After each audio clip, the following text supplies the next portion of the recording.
Oke, Assalamualaikum warahmatullahi wabarakatuh. Salam inovatif. Halo semuanya, apa kabar? Pastinya kalian baik dong. Kembali lagi di channel ini Davi Expert bersama saya Damar Firdaus. Pada video kali ini saya bersama Fahreza. Kami berdua adalah mahasiswa di Institut Teknologi Pagar Alam. Kali ini akan membahas tentang etika dalam berkomputer. Pada penjelasannya kami akan bahas dalam video berikut ini. Oke, baiklah, saya Damar Firdaus akan membahas tentang 10 etika menggunakan komputer. Dari waktu ke waktu, penggunaan komputer dan internet terus meningkat. Saat ini diperkirakan sudah 150 juta orang di seluruh dunia yang menggunakan fasilitas internet. Dan diperkirakan pertumbuhan internet mencapai 10% per bulannya. Tujuan perilakunya pun memang berbeda. Umumnya orang dewasa menggunakan internet sebagai bagian dari pekerjaan untuk mendapatkan informasi, sedangkan anak-anak mengakses internet untuk kebutuhan hiburan seperti game, musik, menulis email, dan lain-lain. Dengan banyaknya pengguna internet ini, maka dapat dipastikan selalu ada sisi positif dan sisi negatifnya. Pertama, cyberbullying atau pelecehan atau perilaku mengganggu di dunia cyber adalah salah satu dampak negatif yang sering terjadi di perilaku pada survei yang telah banyak mengganggu anak remaja. Maka dari itu, harus belajar bagaimana lagi mempunyai etika yang baik di dalam berkomputer. Berikut ini adalah 10 etika berkomputer. Seandainya diterapkan oleh remaja dan profesional IT, pasti dampak negatif dari penggunaan internet akan berkurang dan tingkat keamanannya dalam mengakses dan menggunakan komputer maupun internet akan lebih menyenangkan. Baiklah, 10 etika dalam berkomputer berikut ini. 1. Jangan menggunakan komputer untuk menyakiti, berbohong, dan merugikan orang lain. Dalam menggunakan komputer, kita tidak boleh merugikan orang lain. Misalnya, menggunakan komputer untuk membobol sebuah bank, menggunakan komputer untuk membuat virus, menggunakan komputer untuk merusak sistem keamanan seseorang. Komputer juga bukan untuk menyakiti orang lain, misalnya di fitur Facebook, tidak untuk menyakiti dan menghina-hina orang lain. Kedua, jangan melanggar atau mengganggu hak atau karya komputer orang lain. Bagi pengguna komputer, diharapkan jangan mengganggu dan menggunakan komputer untuk mengganggu hak-hak orang lain, seperti melakukan pembajakan, menginstal sebuah program yang tidak legal. Kegiatan ini bisa dilakukan oleh para cracker dan hacker yang tidak bertanggung jawab. Ketiga, jangan memata-matai file yang bukan haknya. Memata-matai, mengintai, dan mengambil data milik orang lain yang bukan haknya, sebaiknya hal tersebut tidak dilakukan oleh pengguna komputer karena sangat merugikan orang lain. Dan kegiatan ini biasa dilakukan oleh para cracker dan hacker yang tidak bertanggung jawab. Keempat, jangan menggunakan komputer untuk mencuri. Ini biasa digunakan oleh perampok-perampok dan pencuri yang biasa menggunakan komputer untuk membobol sistem sebuah bank, dan digunakan oleh para teroris untuk mencari dana dengan membobol identitas pribadi para targetnya. 5. Jangan menggunakan komputer untuk memberikan kesaksian palsu. Maksudnya, menggunakan komputer untuk menyebarkan berita-berita palsu dengan berkebalikan fakta, serta mengumbar informasi tentang seseorang yang semuanya berupa kebohongan dan cenderung kepada pelanggaran hukum, yaitu merusak nama baik seseorang. Yang keenam, jangan menduplikasi atau menggunakan software tanpa membayar. Ini yang biasa dilakukan masyarakat awam yang biasa dengan tampang tidak berdosa menduplikasi software atau data seseorang tanpa mencantumkan sumber yang diambil. Ketujuh, jangan menggunakan sumber daya komputer orang lain tanpa sepengetahuan yang bersangkutan. Apabila kita izin membuka komputer orang lain, kita serta diharapkan untuk izin dari yang punya terlebih dahulu. Yang ke-8, jangan mencuri kekayaan intelektual orang lain. Ini seperti menduplikatkan sebuah software, lalu memperbanyak dan kemudian dikomersialkan. 9. Pertimbangkan konsekuensi dari program yang dibuat atau sistem komputer yang dirancang. Dalam membuat sebuah program, hendaknya kita menilai sisi positif dan negatifnya. Apabila program yang kita buat lebih banyak dampak buruknya, lebih baik kita menghentikan dari program itu tersebut. 10. Selalu mempertimbangkan dan menaruh respect terhadap sesama menggunakan komputer. Dalam menggunakan komputer, kita harus mempertimbangkan sisi baik dan buruknya. Jangan sampai kita merugikan orang lain. Apabila setiap pengguna komputer maupun internet menerapkan 10 etika dalam berkomputer yang saya sebutkan tersebut, bisa dipastikan keamanan dan kenyamanan bagi user maupun pengguna komputer lebih menyenangkan lagi. Terima kasih. Baiklah, selanjutnya akan dibahas oleh saudara Fahreza. Silakan. Oke, assalamualaikum warahmatullahi wabarakatuh. Saya Fahreza, saya di sini akan menjelaskan. Jadi akan membahas sesuatu yang tadi bahas oleh saudara Damar tadi.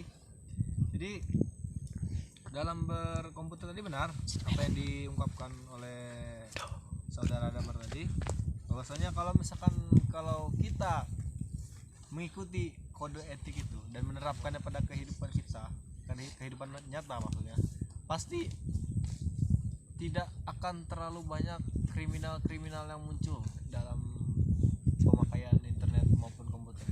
Karena bisa dikatakan sebagai programmer itu bisa menjadi pekerjaan yang menjanjikan, karena dari beberapa aspek yang disebutkan oleh saudara Damar tadi, itu banyak perusahaan-perusahaan besar itu karena ingin bersaing, dia menggunakan jasa para hacker atau cracker untuk mencuri data-data yang ada.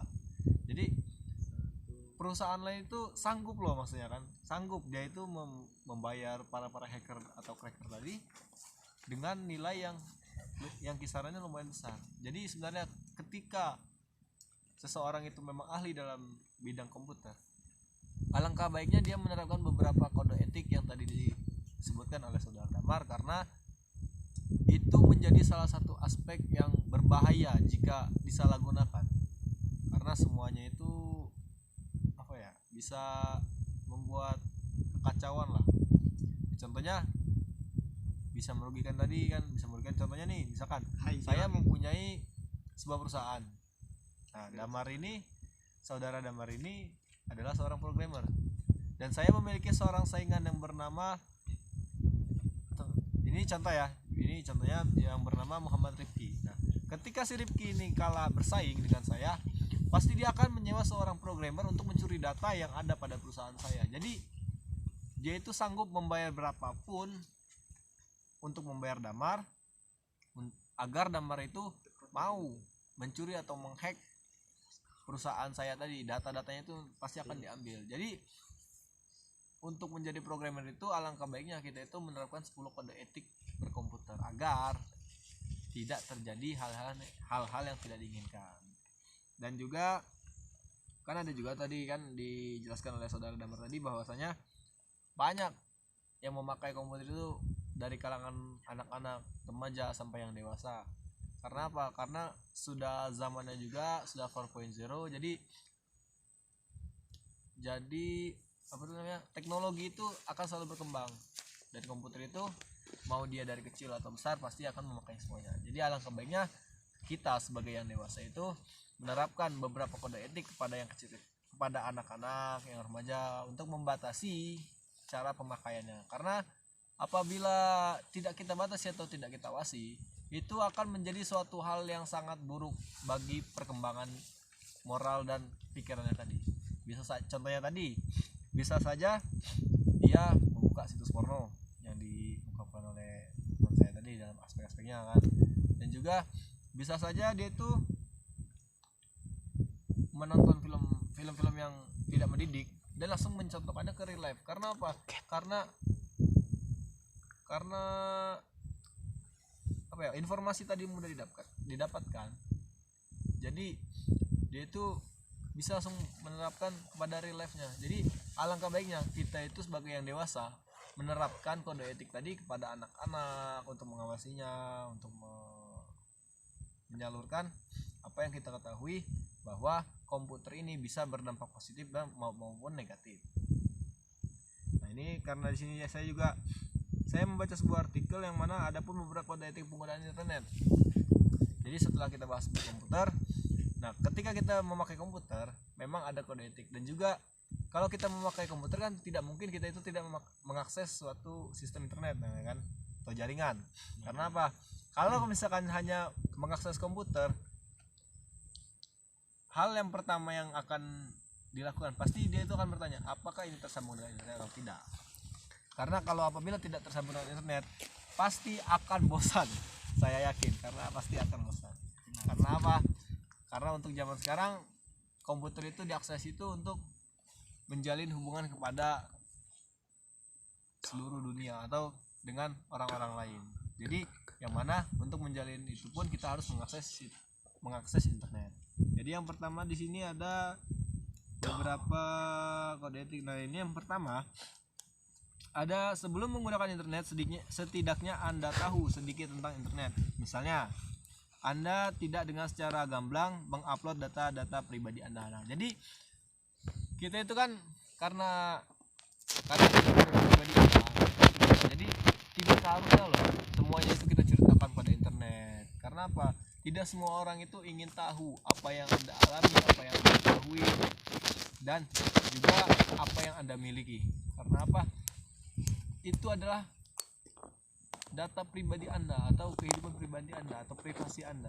Jadi jangan sekali-kali Anda mengupload data-data terlalu pribadi, karena itu bisa menjadi suatu hal yang buruk untuk Anda sendiri. Karena ketika Anda mengupload data-data pribadi Anda, contohnya seperti, oh saya ini kaya loh. Nah, Anda mengupload seperti itu, bagaimana dengan nasib orang yang miskin atau orang yang tidak punya? Pasti dia akan berpikir, orang ini miskin, orang ini kaya, wah ini menjadi salah satu target operasi saya untuk saya curi. Nah, di situ kan akan berdampak negatif. Dan juga seperti kita mengupload, oh saya kaya, oh ini saya akan sedekah, itu kan menimbulkan kesan kesombongan, jadinya akan menjadi dosa. Nah, itu yang pertama tadi ya. Yang kedua itu ada namanya dilarang keras membeberkan rahasia orang di internet, karena internet adalah forum yang sangat luas. Misalkan kasus Ariel Peter Pan yang tak berujung ketika sudah tersebar di dunia maya. Nah, maksudnya itu begini loh. Kenapa di dalam kode etik internet itu dilarang membeberkan rahasia orang? Karena itu privasi mereka. Coba Anda bayangkan bagaimana ketika privasi Anda itu dibeberkan oleh orang lain ke situs internet dan sudah tersebar luas, apa yang Anda akan rasakan? Malu kan? Pasti malu kan? Nah, pasti. Makanya di sini ada kode etik namanya jangan terlalu mencampuri hidup orang lain, uruslah hidupmu agar hidupmu lebih baik. Jadi untuk apa kita membeberkan rahasia orang lain kalau rahasia kita sendiri pun kita tidak ingin dibeberkan? Karena apa? Karena karma itu. Jadi dalam kode etik itu kita harus menjaga perasaan orang lain juga. Jadi apabila memang itu rahasia orang lain, kita dilarang keras untuk membeberkannya. Ini yang ketiga ada namanya bukalah situs-situs yang Anda perlukan. Tidaklah perlu membuka situs-situs yang tidak penting seperti yang sedang marak sekarang ini, yaitu situs porno. Nah, jadi di sini kan sudah sangat bersangkutan dengan kode etik sebelumnya. Jadi kalau kita membuka situs-situs yang nggak perlu itu memang buat apa sih? Hanya membuang-buang kuota internet bagi kita. Kita sudah bayar tapi kita tidak mendapatkan manfaatnya. Jadi untuk apa? Jadi lebih baik kita itu membuka situs-situs yang bermanfaat bagi kita, apa untuk pembelajaran. Ya kalau misalkan kita yang hobi masak, mungkin kalau ada yang hobi masak bisa membuka tentang bagaimana resep masakan masakan rendang apa atau semacamnya lah. Jadi kan itu kan melakukan hal-hal yang lebih berguna yang bisa bermanfaat bagi diri kita dan juga bisa menghasilkan uang untuk kita sendiri. Kenapa saya bisa ngomong menghasilkan uang? Contoh, sekiranya anda itu hobi memasak, anda membuka resep rendang yang tidak biasa, yang mana orang lain itu tidak membuatnya. Jadi anda menjual barang yang masakan anda tadi, atau ya barang atau bisa disebutkan makanan anda tadi, anda jual, anda bisa dapat duit, kan itu bermanfaat bagi anda. Tapi ketika anda membuka situs-situs porno, itu untuk apa? Adapun bukannya memberi manfaat kepada diri anda, itu malah akan merugikan diri anda sendiri. Contohnya, contoh sih maksudnya, kenapa merugikan? Karena ketika anda mengaplikasikannya di kehidupan nyata, anda pasti akan ditangkap polisi karena anda itu mengaplikasikan sesuatu yang tidak senonoh. Karena apa? Karena di Indonesia ini kan adalah negeri yang bermoral, walaupun negara hukum. Kadang yang di atas nggak bermoral. Oke, kita akan masuk ke pembahasan selanjutnya, yaitu dan ada pun yang keempat, dalam penggunaan internet yang sumbernya tergolong informasi yang sangat luas ini, berhati-hatilah dalam berkata-kata atau menuliskan sesuatu di suatu fitur. Masa gini loh, karena internet itu adalah jaringan yang sangat luas, yaitu satu dunia mengaksesnya. Jadi kita itu harus berhati-hati ketika kita membuat video. Ya seperti saya ini kan sedang membuat video, apabila kata-kata saya tadi yang salah, tolong dimaafkan. Karena apa? Karena informasi yang akan tersampaikan ini akan tersampaikan kepada seluruh dunia yang akan menontonnya ketika ada yang mengakses. Karena kita itu kan dalam suatu internet itu menghubungkan sesuatu yang tidak terhubung. Jadi untuk kita menulis artikel, kita membuat novel, membuat majalah, membuat puisi, membuat kata-kata, itu harus kita pikirkan dulu apakah kalimat itu pantas untuk kita publikasikan ataupun tidak. Karena apa? Karena di dunia ini ada yang namanya hukum. Ketika Anda melanggar suatu hukum, pasti Anda akan dihukum.